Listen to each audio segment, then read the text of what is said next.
How to score 95 plus percentage in your CBSE class 10th boards. Hello everyone, welcome back to my channel. This is Shraddha and you are watching Shraddha's Orbit. So today this video is for all the new 10th graders.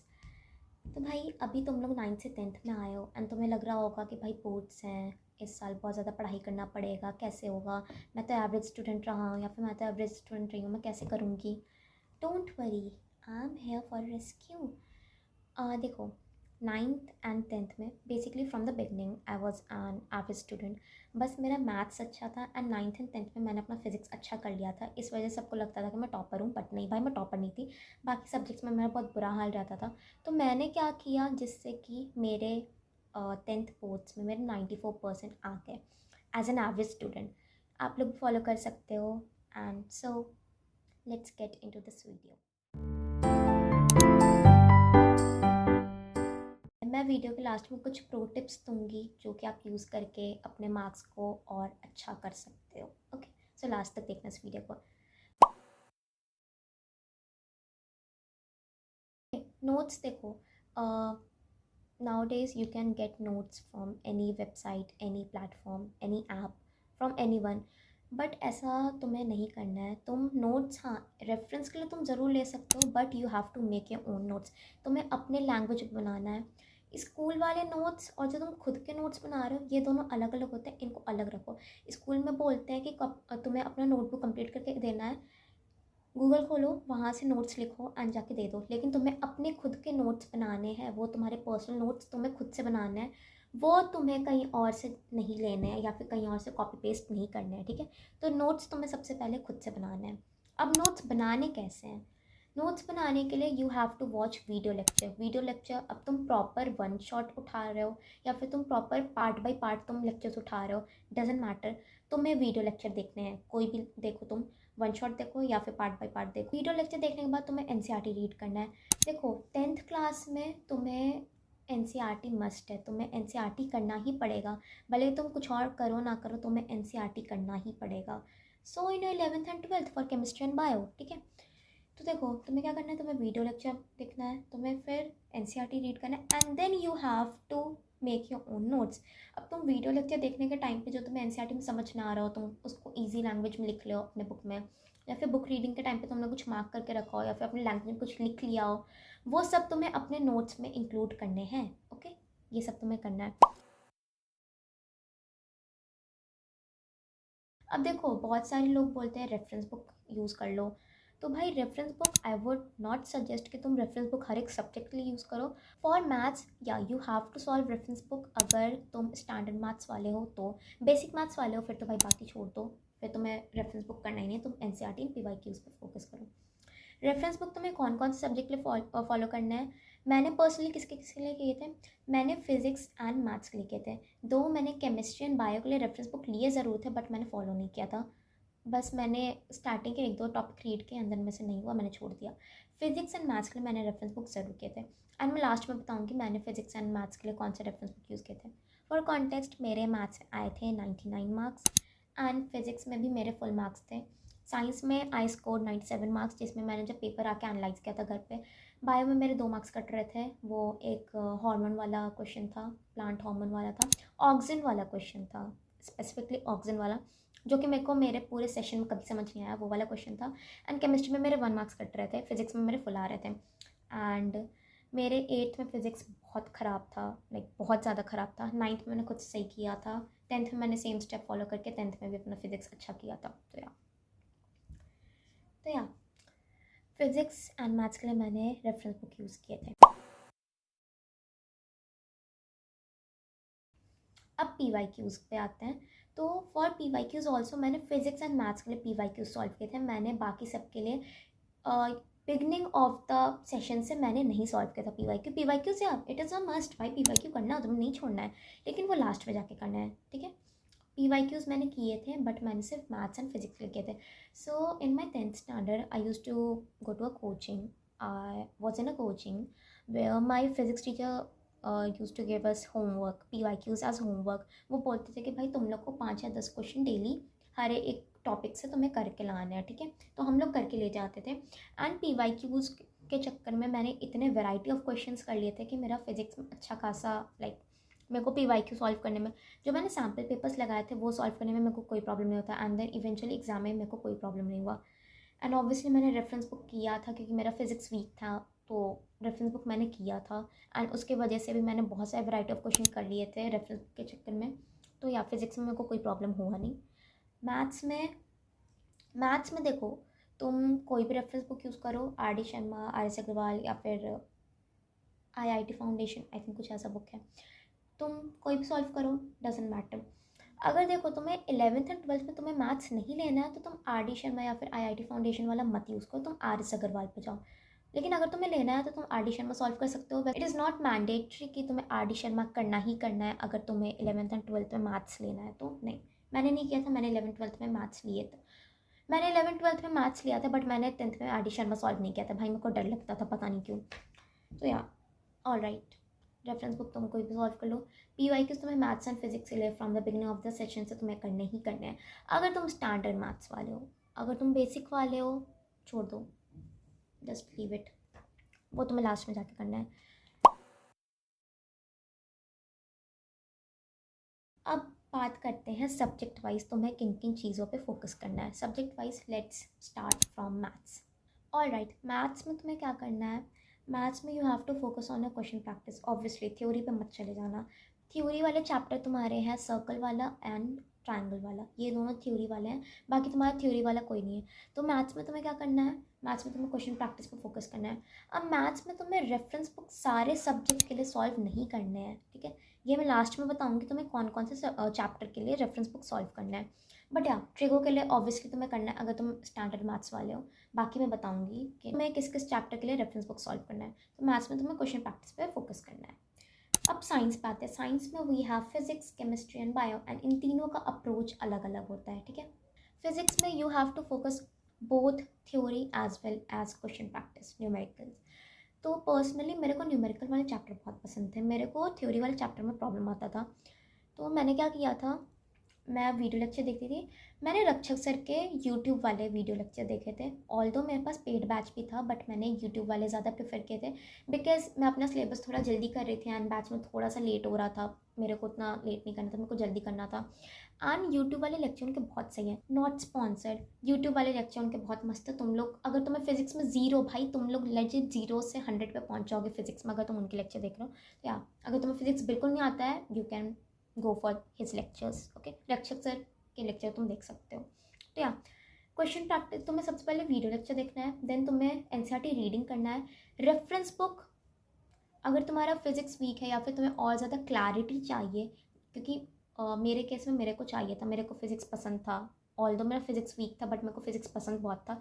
तो for more clarity if you want तो तुम reference book भी read कर सकते हो, या तो तुम NCERT से पहले करो या फिर तुम NCERT के बाद कर लो, ओके। तुम्हें वीडियो लेक्चर देखना है, NCERT करना है, रेफरेंस बुक करना है, एंड देन तुम्हें अपने नोट्स बनाने हैं, ओके।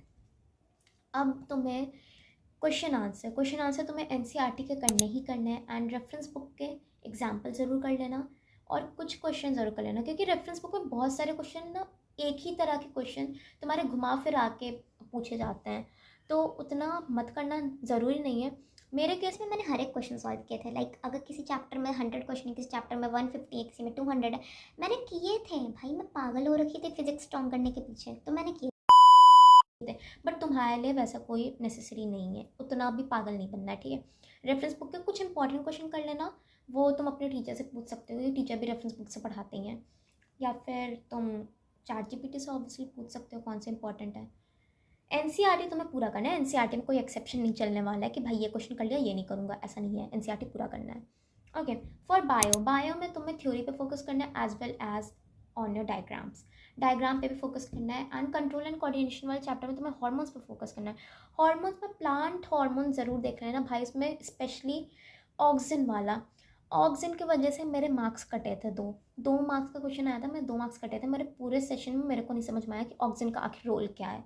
तो या तुम्हें प्लांट हार्मोन अच्छे से करना है। ह्यूमन हार्मोन तुम्हें खुद से आ ही जाएंगे, इतना बेसिक नॉलेज भी होता है हमारे पास। तो या और पढ़ते पढ़ते तुम्हें आ ही जाएंगे ह्यूमन हार्मोन्स के बारे में।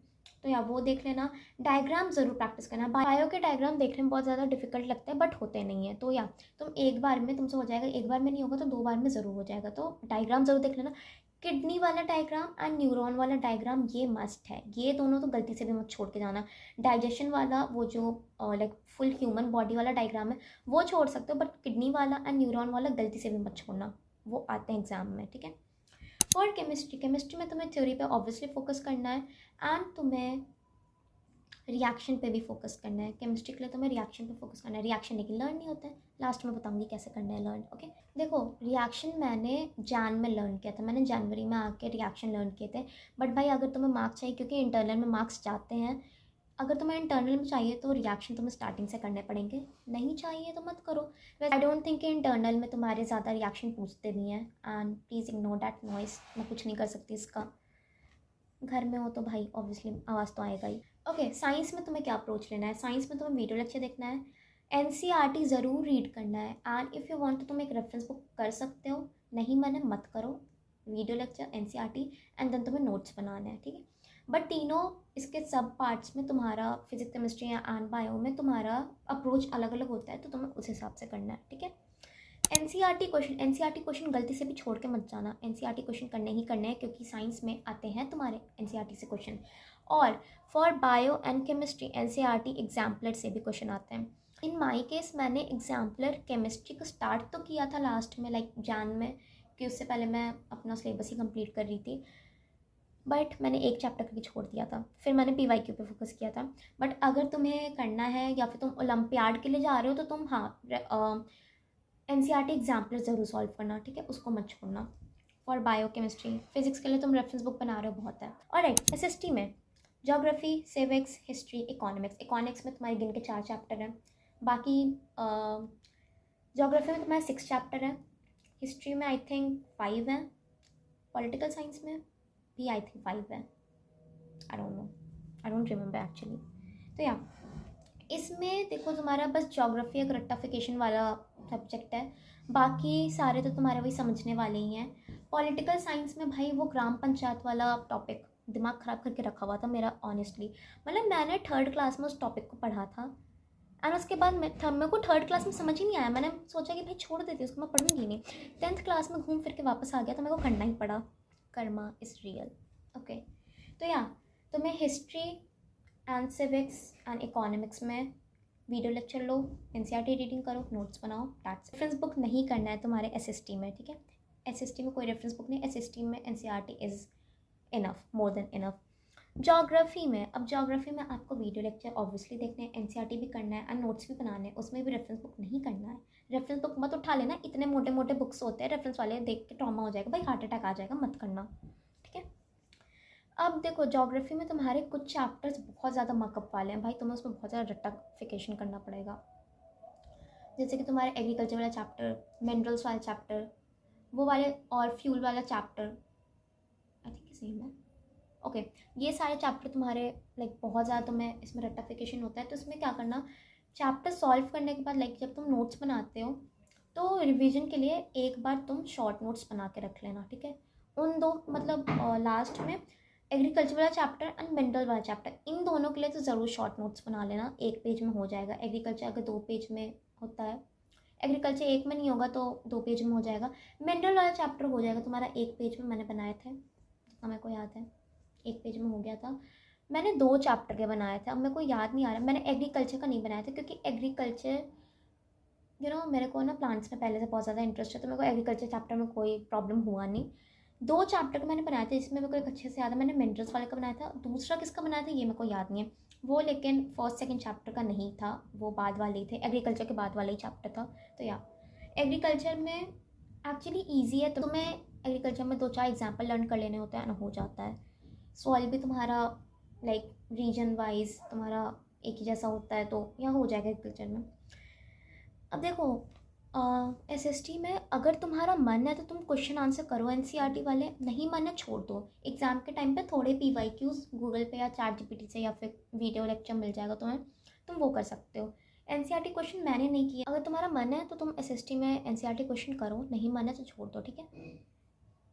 बट इकोनॉमिक्स के लिए तुम कर सकते हो एनसीईआरटी क्वेश्चन, क्योंकि इकोनॉमिक्स छोटा चैप्टर लाइक छोटा सब्जेक्ट है, उसमें कम ही चैप्टर्स हैं, इकोनॉमिक्स में कर सकते हो, उसके क्वेश्चन बन भी जाएंगे easily. Okay, let's move on to pro tip. मैंने कौन से रेफरेंस बुक यूज़ किए थे? For physics I solved question, for maths I solved R S Agarwal. मैंने बताया था भाई आर डी शर्मा से मेरे को डर लगता था, तो मैंने किया ही नहीं। फिजिक्स में एस्चन बहुत अच्छा बुक है, अगर तुमने पढ़ा होगा 9th में तो you know what I am saying. एस्चन में तुम्हारा नॉट स्पॉन्सर्ड, ओके, एस्चन में तुम्हारा थ्योरी बहुत अच्छा है, क्लैरिफिकेशन अच्छे से हो जाता है, एग्जाम्पल्स बहुत अच्छे हैं, क्वेश्चन उसमें एक ही तरह के क्वेश्चन इतने घुमा फिरा के दिए हुए हैं ना कि अगर एग्ज़ाम में तुम्हारा सीबीएसई के टीचर्स तुम्हारा कितना भी अपना दिमाग लगा के क्वेश्चन को घुमा फिरा के देंगे, तुमसे बन जाएगा। तो यार एस्चन में मैंने हर एक क्वेश्चन किया था, एग्जाम्पल भी मैंने हर एक किए थे।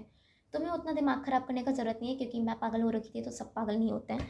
या तो लेकिन उसके कुछ क्वेश्चन ज़रूर कर लेना, इंपॉर्टेंट क्वेश्चन, क्योंकि बहुत सारे टीचर्स रेफरेंस बुक से पढ़ाते हैं, तो उनसे तुम पूछ सकते हो या फिर चैट जीपीटी से पूछ सकते हो तुम कौन से इंपॉर्टेंट क्वेश्चन है, तुम वो वाले ज़रूर कर लेना, सारे मत छोड़ना। एनसीईआरटी के तो गलती से भी सारे मत छोड़ देना, उसका मतलब एक भी क्वेश्चन नहीं छोड़ना है, तुम्हें एनसीईआरटी पूरा करना है।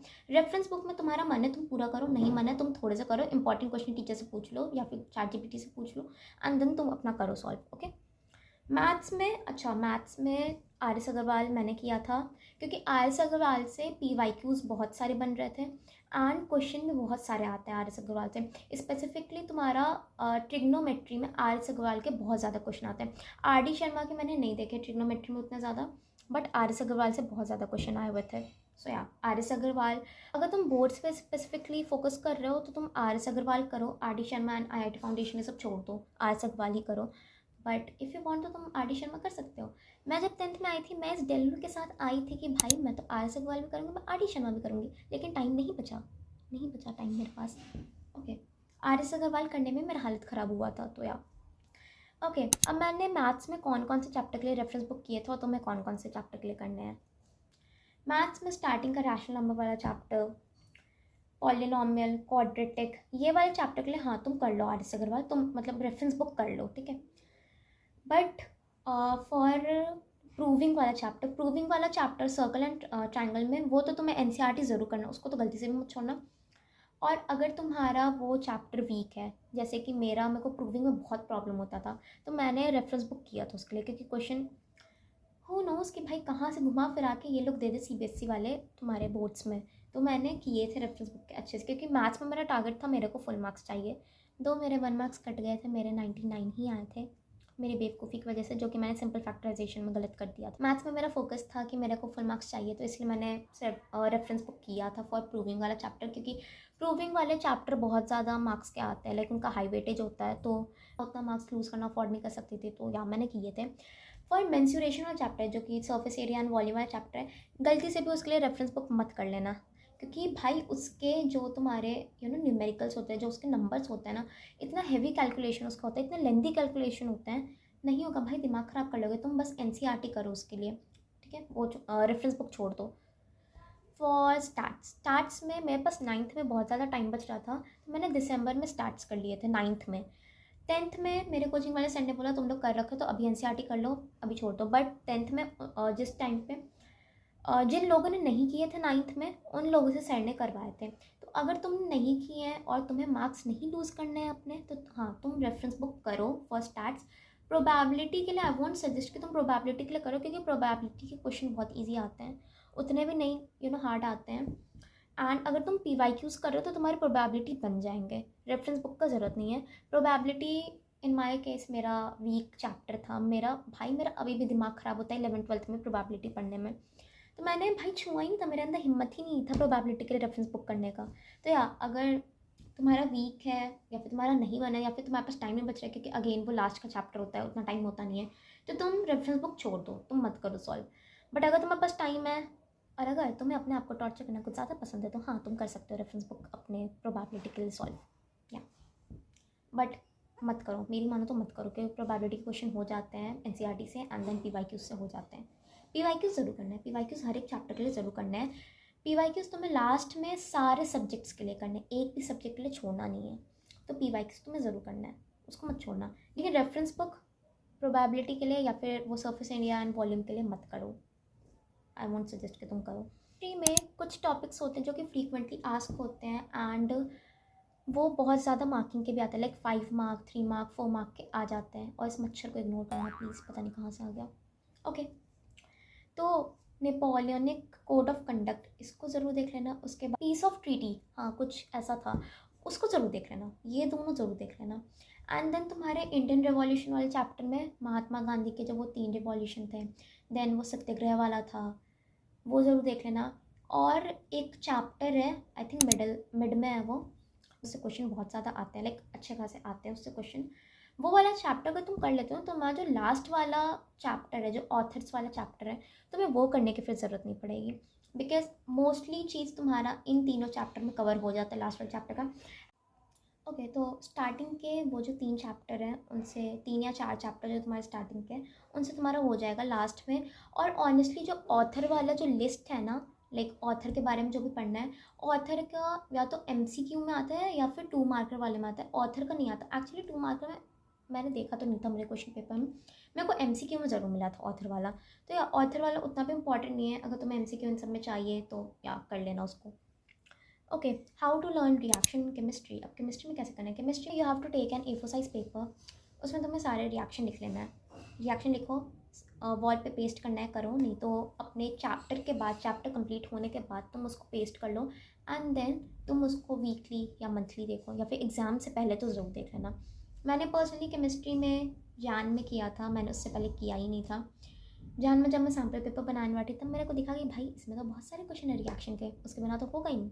तो या मैंने किया था फिर। अब रिएक्शन तुम्हारे देखो, तुम्हारे एसिड बेस एंड सॉल्ट वाले चैप्टर में, देन कार्बन एंड कंपाउंड में, इन दोनों चैप्टर के रिएक्शन आते हैं। और बीच में थोड़े बहुत एग्जाम्पल केमिकल प्रॉपर्टीज़ वाला, like silver nitrate and all, कुछ वैसा होगा। मच्छर को इग्नोर करो भाई, पता नहीं कहाँ से आ रहा है। ओके, तो वो सब तुम्हारे क्वेश्चन आंसर में लाइक 2 मार्कर या 3 मार्कर में आ जाते हैं। ऐसे तुम्हारे रिएक्शन 4 या 5 मार्कर वाले में वो तुम्हारे एसिड बेस या सॉल्ट के आते हैं, या फिर कार्बन एंड कंपाउंड के आते हैं। अब मैप कैसे करना है? ऑनेस्टली मैंने मैप पूरे साल नहीं किया था, इसलिए मेरे मार्क्स आते नहीं थे SST में ज़्यादा। तो मैप मैंने बोर्ड्स के एक दिन पहले रात में बैठ के किया था। मैं फेक नहीं रही हूँ, सच में मैंने ऐसा किया था कि SST मेरे को पसंद नहीं था। मेरे केस में मैंने जितने रिटेन किए थे, लाइक जितने मैं रिटेन कर पाई थी एग्ज़ाम वाले दिन, वो सारे मेरे आए थे मार्क्स में, लाइक वो सारे आए थे। फॉर कॉन्टेक्स्ट मेरे SST में 93 मार्क्स थे, वो 7 मार्क्स कहाँ कट गए मेरे को नहीं पता। मेरा बस एक MCQ गलत हुआ था, बाकी सारे मेरे सही हो रहे थे। बट या आंसर राइटिंग में थोड़ा प्रॉब्लम हो गया होगा, वरना मैप मेरा सही था, मैंने घर आके चेक किया था। सो या मैप में तुम्हें क्या करना है? मैप में you have to take a map, obviously तुम्हें बुक से देख के या फिर सैम्पल पेपर से देख के तुम्हें मार्क कर लेना है। एंड देन उस मैप को एनालाइज करो कि लाइक बॉर्डर, ये सब एनालाइज करो, किस बॉर्डर के पास में या फिर किस लाइनिंग के पास में कौन सा तुम्हारा लोकेशन था, वो सब देखो। एक बार अच्छे से उसको देख लो, अपने दिमाग में फिट कर लो, कैसे भी मतलब बस देख लो उसको एक बार। एंड देन ब्लैंक मैप लो तुम, उसमें तुम अपना प्रैक्टिस करना स्टार्ट करो, 2 या 3 बार करो, हो जाएगा। एग्ज़ाम के एक रात पहले ज़रूर कर लिया करना, अगर मंथली या वीकली टेस्ट में नहीं करना है तो एग्ज़ाम्स के like mid terms and boards के पहले भाई रात में ज़रूर एक बार देख लेना, ठीक है। और एक साथ सारे लोकेशन मत करना, चैप्टर वाइज करना मैप सॉल्व, एक साथ सारे करने मत बैठ जाना, और अलग अलग मैप्स में मार्क करके रखना। और हाँ, तुम ना एक अपना एग्ज़ाम वाले दिन के लिए अलग अलग मैप्स में चैप्टर वाइज तुम मार्क करके रख लेना, या फिर लोकेशन लाइक टॉपिक वाइज, जैसे ऑयल का लोकेशन कहाँ पे है या फिर कौन से मिनरल कहाँ पे मिल रहे हैं, ये वाले तुम अलग से करके देख लेना, ठीक है, अलग से करके रख लेना। एंड एग्ज़ाम के सुबह में ज़रूर एक बार देख लेना, ठीक है, और एग्ज़ाम के रात में तो तुम्हें करना ही करना है। Alright, that's it for this video. Hope you like it. Please press subscribe button and the bell icon. And next video आपको किस टॉपिक पे चाहिए, do let me know in the comments.